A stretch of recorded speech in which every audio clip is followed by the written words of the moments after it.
Okay,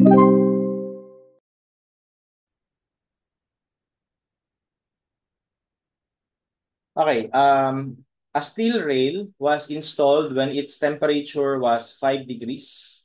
The length is 20 meters. The area is 6 times 10 to the negative 4 meters squared. The rail was installed without allowance for expansion, and the ends were constrained by adjacent rails. The coefficient of linear expansion is 11.7 times 10 to the negative 6, 1 per degree Celsius. What is the compressive force in the rail at 25 degrees Celsius? So basically, itong problem na to, parang ganito lang siya. So let's say ito yung rail. No? Tapos, ito kunwari yung construction joint.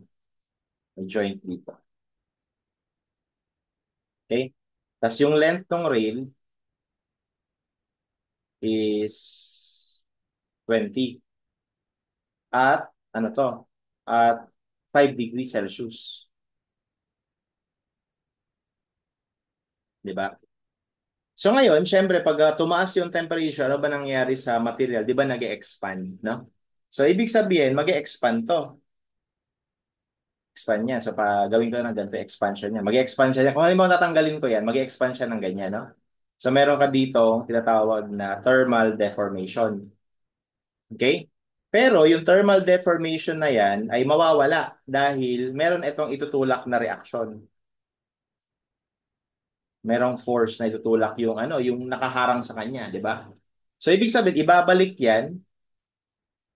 ibabalik yan ng same deformation, pero axial deformation naman. Okay, so tinatanong lang, what is the compressive force? So, bali, ang hinahanap natin ito, yung compressive force, no? So, based on this, by superposition method, yung thermal deformation dapat equal lang sa axial deformation.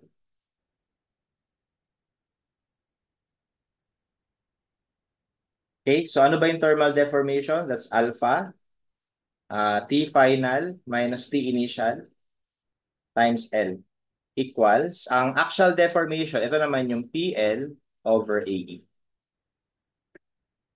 Okay? And then, substitute lang natin lahat. So, actually, magka-cancel lang yung length dito. Kaya, it doesn't matter ano yung length. Magma-matter lang yan kapag merong binigay dito na, let's say, merong initial na clearance na binigay. So, yan. Magma-matter yun. But anyway, so, alpha is 11.7 times 10 to the negative 6. Yung final temperature natin is, 25 degrees.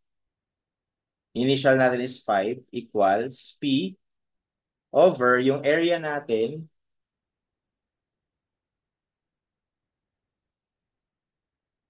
Yung area natin is 60 times 10 to the negative 4. Tapos yung E natin, steel, no? Steel ito. So yung E natin is 200,000.